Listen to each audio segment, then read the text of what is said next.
Hi, this is Marla. I'm going to show you how to print, cut, and assemble a tiny donut box.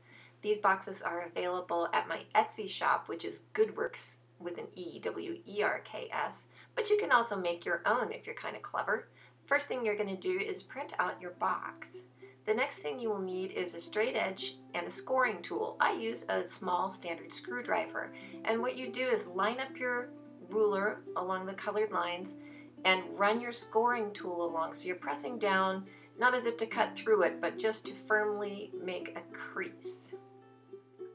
After you've done all of your scoring of all the colored lines, you can go ahead and separate out your boxes and then trim each individual box along the dotted lines along the outside.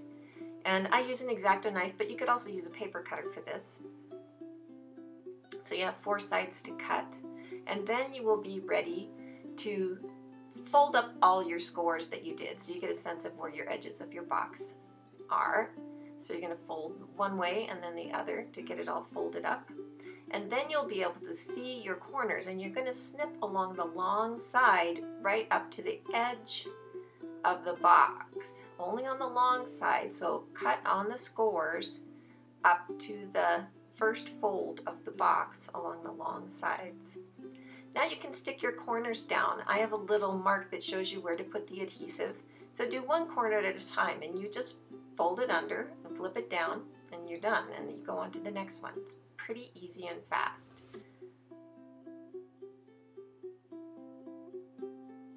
After you have all your corners folded, your box is all done. All you have to do is tuck the flaps in and close it up. So the top is going to go over the bottom. Ta-da! Now you have an itsy bitsy little donut box that's just like a real donut box. So you can make tiny donuts using Cheerios.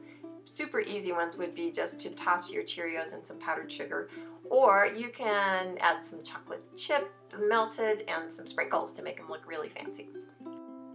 You can cut a little piece of waxed paper as a liner and put that inside your box to keep your donuts nice and fresh. And then after you have them all packed up, give them to someone who will truly appreciate a tiny donut.